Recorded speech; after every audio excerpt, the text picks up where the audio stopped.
अगर आप BIT triple E 2024 के लिए अपेयर हो रहे हैं तो आज का वीडियो आपके लिए काफी ज्यादा जो है कॉन्फिडेंस बूस्टर साबित होगा। क्योंकि यहाँ पे हम देखने वाले हैं कि अगर कोई स्टूडेंट को जो है कॉन्सेप्चुअल नॉलेज उतने ज्यादा नहीं भी है तो भी वो किस तरीके से क्वेश्चंस को जो है स्मार्टली यहाँ पे सॉल्व कर सकता है। तो काफी सारी जो है हम यहाँ पे स्मार्ट टेक्निक्स डिस्कस करने वाले। देखिए, सबसे पहले तो आपको ये समझने की जरूरत है कि बीआईटी ट्रिपल ई जो है उतना ज्यादा डिफिकल्ट नहीं होता है जितना कि आपका जेईई मेंस एग्जाम हो जाता है।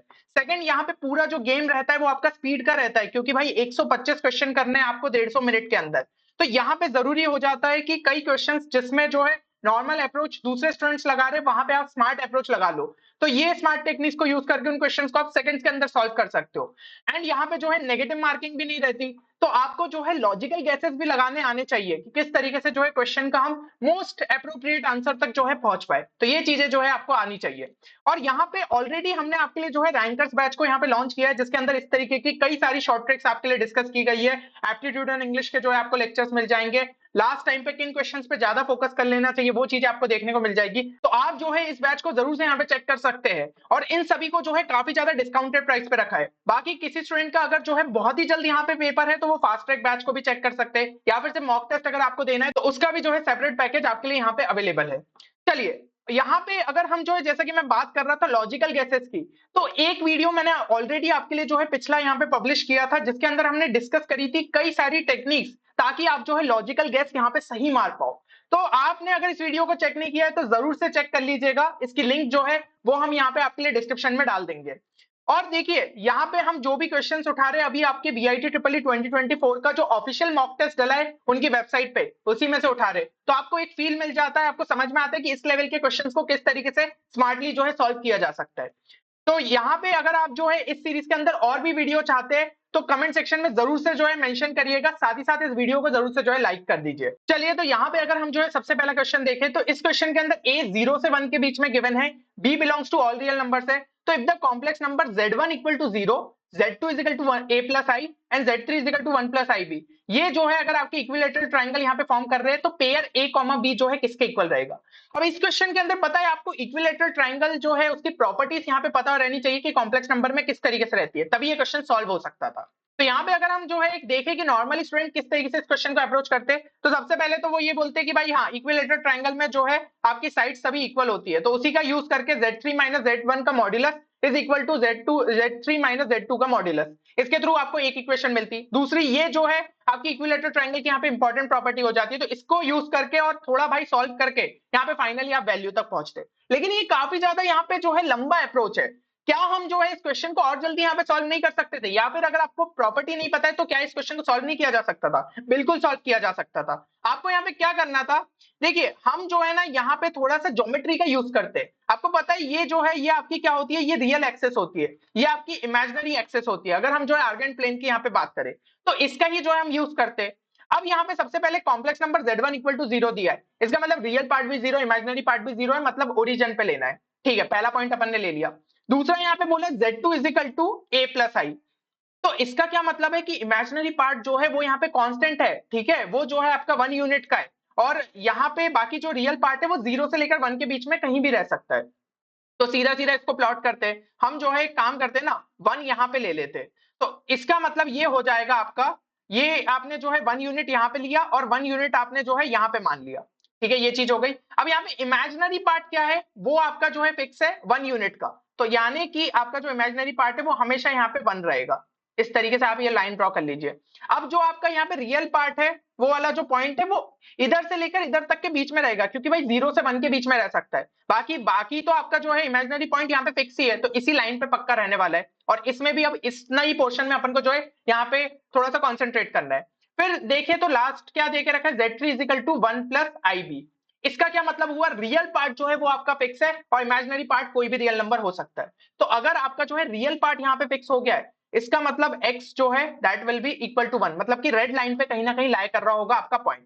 अब यहाँ पे ऊपर भी हो सकता है, नीचे भी, या कहीं भी जो है हो सकता है, क्योंकि वो belongs to all real numbers है। तो देखो, अब पहला पॉइंट जो आपको लेना है, आप अगर सोच रहे हो कि यहां कहीं पे जो है मैं पॉइंट मान लूं, तो आपको सीधे सीधे समझ में आ रहा होगा कि तीसरा पॉइंट जो है इस लाइन पे रहेगा। तो इस तरीके से अपन जो है इक्विलेटरल ट्रायंगल ऐसे करके फॉर्म नहीं कर पाएंगे। समझ रहे हैं आप ये चीज, ठीक है ना? इस तरीके से जो है आपका यहाँ पे फॉर्म नहीं हो पाएगा।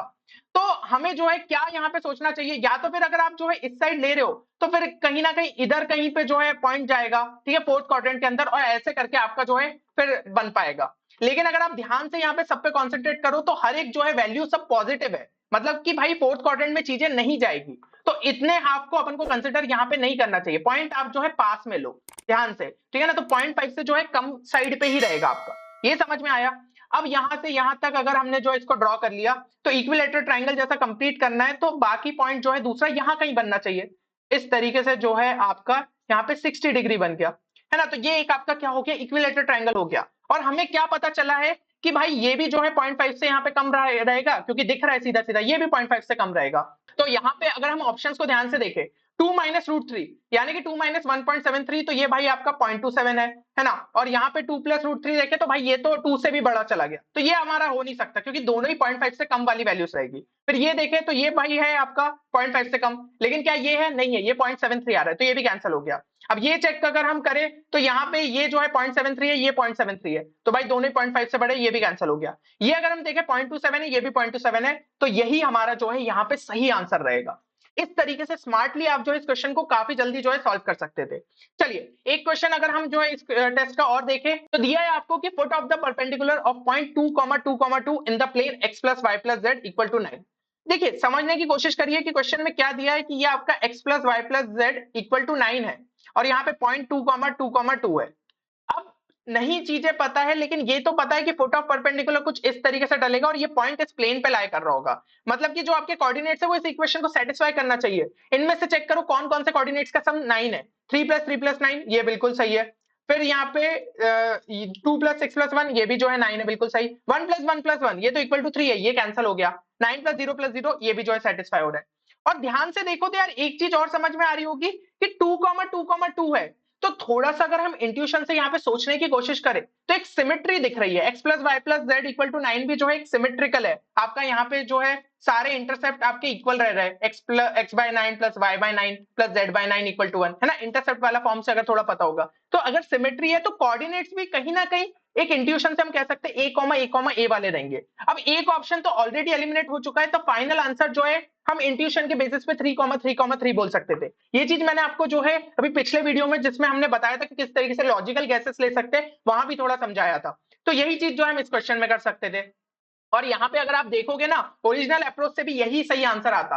क्वेश्चन बहुत ही सिंपल था, आपको equation of line perpendicular to the plane लिखना था, इस तरीके से लिखते और ये जनरल पॉइंट जो है ये प्लेन को सेटिस्फाई करेगा क्योंकि प्लेन पे भी लाई कर रहा है, तो आंसर तक हम पहुंच जाते। लेकिन जिसको नहीं पता वो इस तरीके से लॉजिकली सोच सकता था।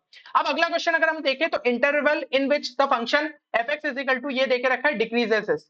अब इस क्वेश्चन में आपका जो सिंपल अप्रोच है वो है एओडी का, है ना, डिफरेंशिएट किया और फिर इंक्रीजिंग डिक्रीजिंग ढूंढा। पर कभी कभी क्या है स्टूडेंट्स को कंफ्यूज हो जाते हैं या फिर टाइम लग जाता है, ठीक है। अप्रोच वैसे सिंपल है, एफ एक्स ये देके रखा है, एफ डैश एक्स निकाला, उसको इक्वल टू 0 करा, इस तरीके से आप पहुंचे, दो वैल्यू आपको जो है मिली क्वाड्रेटिक को सॉल्व करते हुए। पर थोड़ा सा यहाँ पे लंबा रहा और उसके बाद भी आंसर अभी नहीं निकला है। अब क्या करना रहेगा, यहाँ पे 1 पॉइंट मार्क किया, यहाँ पे 3 पॉइंट मार्क किया। अब 3 के इस साइड देखना पड़ेगा कि एफ डैश एक्स हमारा पॉजिटिव है या फिर नहीं। तो जैसे कि 4 वैल्यू ले लेता हूं, तो ये वैल्यू है आपकी एफ डैश एक्स की, तो 4 स्क्वायर कितना हो गया 16 माइनस 4 इंटू 4 16 प्लस 3, तो ये तो भाई पॉजिटिव आ रहा है, यानी कि ये साइड आपका क्या रहेगा पॉजिटिव।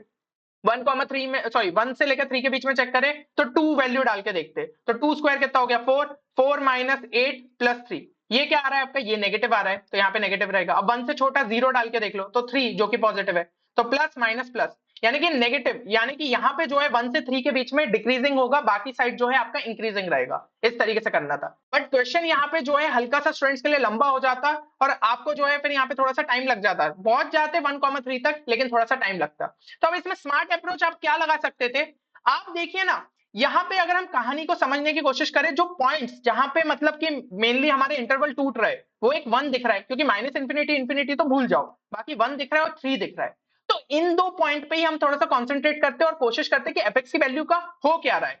जैसे कि यहाँ पे अपन जो है सबसे पहले क्या करते हैं, एक तो जो है आपका 1 और 3 पे देखना है, तो इसको अगर मैं 1 डालूं तो ये क्या हो जाएगा, f1 की वैल्यू हमारी आ रही है 1/3 माइनस 2 प्लस 3 प्लस 2, ठीक है, ये कैंसिल हो गया, ये आ गया 10/3, इतने सिंपली निकाल लिया।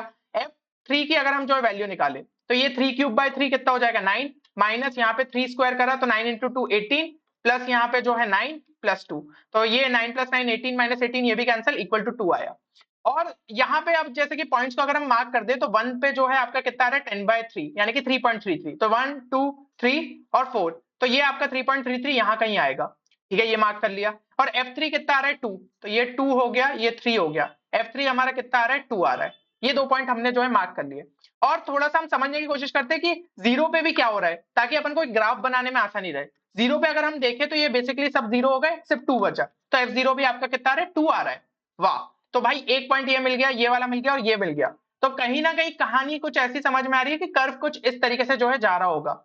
अब यार सीधा सीधा कोई भी मतलब छोटा बच्चा भी देख के बता सकता है कि हाँ, यहाँ पे जो हमारी कहानी है 1,3 से जो है यहाँ पे डिक्रीजिंग दिख रहा है, ठीक है ना, 1,3 से जो है यहाँ पे डिक्रीजिंग दिख रहा है। और फिर उसके बाद क्या और जो है इंक्रीज हो रहा है कि डिक्रीज, वो थोड़ा सा अपन चेक कर लेते हैं। तो एक पॉइंट यहाँ पे और मार्क कर लेते हैं, क्योंकि अपन ऐसा नहीं कह सकते कि ये ग्राफ नीचे ही जाएगा।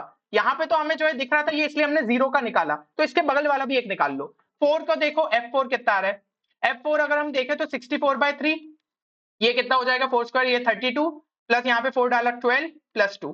तो भाई कहानी यहाँ पे क्या बन रही है, 14 को अगर हम करें तो 64/3 माइनस 18, ये कितना हो जाएगा 10/3। अच्छा भाई ये देखो 10/3 फिर से मिल गया, यानी कि ऊपर चला जाएगा फिर से। तो यहाँ पे फिर इंक्रीजिंग हो गया, मतलब डिक्रीजिंग सिर्फ इतने से पार्ट में, तो 1 3 के बीच में है।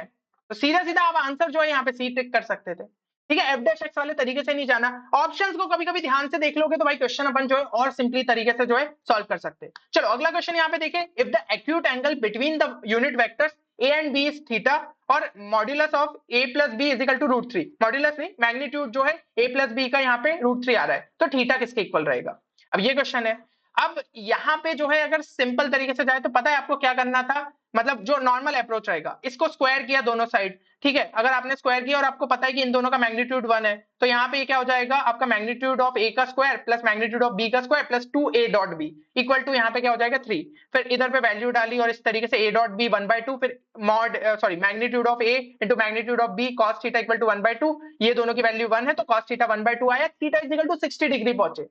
पर वही थोड़ा सा यहाँ पे टाइम लग गया, वीआईटी का जो गेम है पूरा स्पीड का है। तो हम यहाँ पे क्या कर सकते थे, अगर आपने जो है पिछला वीडियो देखा है, मैंने आपको बताया था अगर कोई वैल्यू ऐसी थोड़ी ऑड सी लग रही है, जैसे कि यहाँ पे ऑड कौन सी लग रही है अपन को 0 लग रही है, बाकी सब पाई डिवाइड बाय या पाई इन्वॉल्व है, तो पहले ही इस वाली वैल्यू को आप एलिमिनेट कर सकते हो। अब बाकी वैल्यूज में हम चेक करें, भाई बात कर रहे हैं एक्यूट एंगल की, एक्यूट एंगल की बात कर रहे हैं तो which will be less than 90 degree, ऐसा एंगल जो कि लेस देन 90 डिग्री है, तो भैया ये भी हमारा एलिमिनेट हो गया, बचा π/3 π/4। अब एक चीज सोच के देखो, यहाँ पे √3 इन्वॉल्व है, तो अगर हमें जो है कुछ थोड़ा सा भी आइडिया है साइन कॉस या टेन में √3 कौन सा एंगल पे आता है, तो भाई साइन के टर्म्स में अगर हम सोचने की कोशिश करें तो 60 डिग्री पे आता है, या कॉस के टर्म्स में 30 डिग्री पे आता है, और 10 के केस में 30 डिग्री और 60 डिग्री पे रहता है, क्योंकि 10 30 क्या हो जाता है हमारा यहाँ पे 1/√3 और 10 60 क्या हो जाता है √3, है ना। तो हमें ये वाले एंगल्स पता चल रहे, 45 डिग्री का यहाँ पे इन्वॉल्वमेंट नहीं है, तो सही आंसर जो कि हम एक इंट्यूशन या फिर हम लॉजिकल गेस के बेसिस पे बोल सकते हैं वो π/3 होना चाहिए। और देखो फाइनल आंसर भी हमारा क्या आया था π/3। तो इस तरीके से भी ऑप्शंस को एलिमिनेट करके जो है हम यहाँ पे जल्दी आंसर निकाल सकते हैं। आप देख रहे हो ना, मैंने यहाँ पे सॉल्व नहीं करना पड़ रहा है, मुझे सीधा सीधा आंसर टिक करना पड़ रहा है, यहाँ पे ज्यादा सॉल्व नहीं करना पड़ रहा है, सीधा सीधा टिक करना पड़ रहा है। हमने अगर यहाँ पे बात करें तो यहाँ पे बस फिगर बना के हमने आंसर निकाल लिया।